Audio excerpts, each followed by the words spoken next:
O Livro dos Espíritos dos Três Reinos, pergunta 606. De onde tiram os animais o princípio inteligente que constitui a alma de natureza especial de que são dotados? Do elemento inteligente universal. Então, emanam de um único princípio a inteligência do homem e a dos animais, sem dúvida alguma. Porém, no homem passou por uma elaboração que a coloca acima da que existe no animal. Pergunta 607. Dissestes que o estado da alma do homem, na sua origem, corresponde ao estado da infância da vida corporal, que sua inteligência apenas desabrocha e se ensaia para a vida. Onde passa o espírito essa primeira fase do seu desenvolvimento, numa série de existências que precedem o período a que chamais humanidade. Parece que, assim, se pode considerar a alma como tendo sido o princípio inteligente dos seres inferiores da criação, não? Já não dissemos que tudo em a natureza se encadeia e tende para a unidade?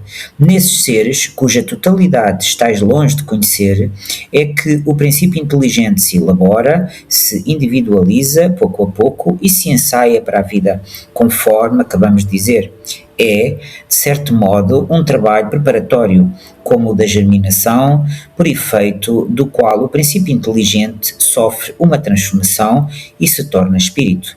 Entra então no período da humanização, começando a ter consciência do seu futuro, capacidade de distinguir o bem do mal e a responsabilidade dos seus atos. Assim, a fase da infância se segue a da adolescência, vindo depois a da juventude e a da madureza. Nessa origem, coisa alguma há de humilhante para o homem. Sentir-se-ão humilhados os grandes gênios por terem sido fetos informes nas entranhas que os geraram? Se alguma coisa há que lhe seja humilhante, é a sua inferioridade perante Deus e sua impotência para lhe sondar a profundeza dos desígnios e para apreciar a sabedoria das leis que regem a harmonia do universo. Reconhecei a grandeza de Deus nessa admirável harmonia, mediante a qual tudo é solidário na natureza. Acreditar que Deus haja feito, seja o que for, sem um fim, e criado seres inteligentes sem futuro, fora blasfemar da sua bondade que se estende por sobre todas as suas criaturas. Esse período de humanização principia na Terra? A Terra não é o ponto de partida da primeira encarnação humana. O período da humanização começa geralmente em mundos ainda inferiores à Terra.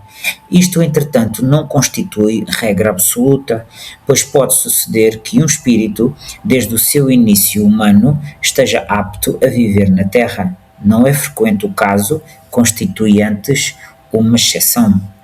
Pergunta 608. O espírito do homem tem, após a morte, consciência de suas existências anteriores ao período de humanidade? Não, pois não é desse período que começa a sua vida de espírito.